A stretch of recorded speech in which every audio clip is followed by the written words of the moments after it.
Ipinagdiriwang sa Baguio City ang ika-17 Ibaloy Day kung saan inaalala ang ginawang paglaban ng mga Ibaloy para sa karapatan ng kanilang lupain. Yan ang ulat ni Jezreel Lapizar ng PTV Cordillera.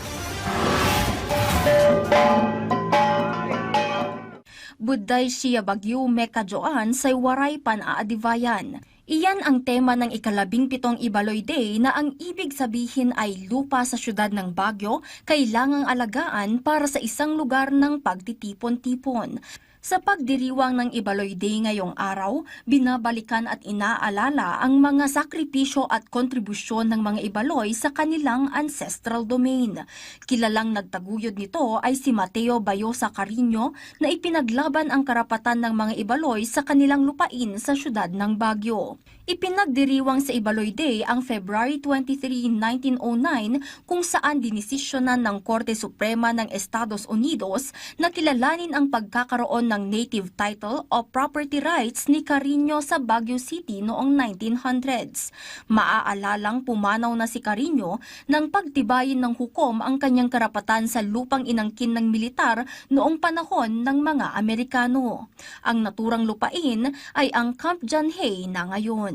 The doctrine of native title is a monumental Ibaloy legacy which we commemorate on Ibaloy Day. The doctrine of native title katmapteng ni tawid, mapteng diyan tawid ni Ibaloy, tawid ni kaigorotan. Nagsagawa ng parada ang iba't ibang grupo, organisasyon at angkan ng mga Ibaloy sa Baguio City at Benguet para maipaalala at mabigyang pugay ang mayamang pamana, tradisyon at walang katumbas na kontribusyon ng mga Ibaloy sa kasaysayan, kultura at pag-unlad ng lungsod. Bilang bahagi ng pagdiriwang, isinagawa ang OWIC kung saan 15 mga baboy ang kinatay na pinagsalusaluhan ng mga dumalo. Samantala, hamon sa mga katutubong Ibaloy sa Baguio City ang pagbaba ng kanilang populasyon. Sa pinakahuling datos ay nasa 4% na lamang sa kabuoang populasyon ng lungsod ang kanilang bilang. Ngayon, parang naalaala yung Ibaloy, tribu. yung struggle ng yung unang Ibaloy. Hanggang ngayon, they are still claiming. Ang sa amin, mga Ibaloy, we are still the claimants. Kami pa rin yung nandito. Wala kaming mga kaaway na ibang clan.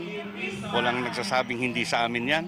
Sa ilalim naman ng Proclamation No. 1125, idineklara ang February 23 na special non-working holiday sa lungsod ng Baguio.